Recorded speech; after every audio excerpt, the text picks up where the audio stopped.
قرآن مجید فرقان حمید میں ارشاد باری تعالی ہے، ان السمع والبصر والفؤاد کل اولئک کان عنہ مسئولا، کہ بے شک کان، آنکھ اور دل، ان میں سے ہر ایک کے متعلق سوال کیا جائے گا۔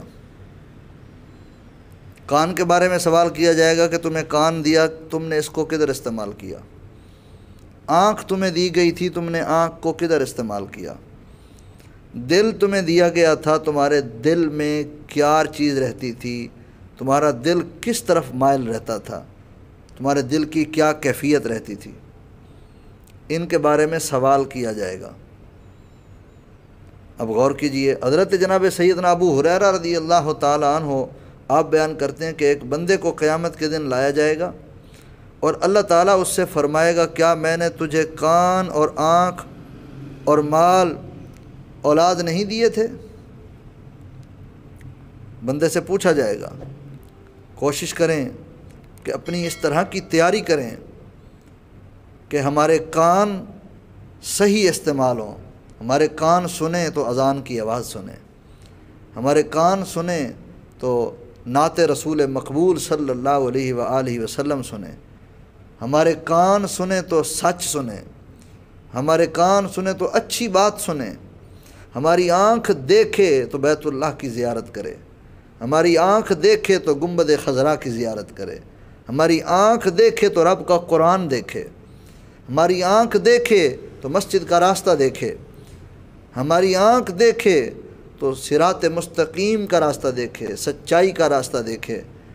ہماری آنکھ دیکھے نمازیوں کو دیکھے، اللہ کے نیک بندوں کو دیکھے، ہماری آنکھ کبھی کسی بری چیز کو نہ دیکھے، ہماری آنکھ سے کوئی ایسی چیز کا نظارہ نہ ہو کہ ہماری آنکھ آلودہ ہو، بلکہ میں آج کے نوجوانوں کو یہ پیغام عرض کرتا ہوں، ہماری آنکھ اتنی پاک اور صاف ہونی چاہیے کہ اس آنکھ میں مصطفیٰ جان رحمت کے دیدار کے جلوے سما سکیں۔ یہ آنکھ اس قابل ہونی چاہیے کہ جو چہرہ والضحیٰ کی زیارت کر سکے۔ جس آنکھ کو آج کے اس دور میں چہرہ والضحیٰ کی، مصطفیٰ جان رحمت صلی اللہ علیہ وآلہ وسلم کی زیارت نصیب ہو گئی، یقین کیجئے وہ بندہ خوش نصیب ہے جس کو یہ حیا والی آنکھ نصیب ہے۔ اپنی آنکھ کی اس طرح کی حفاظت کریں کہ آنکھ سے بے حیائی نہ ہو، اور زبان کی حفاظت کریں کہ اس سے جھوٹ نہ نکلے، اس سے دھوکہ نہ ہو، فریب کاری نہ ہو،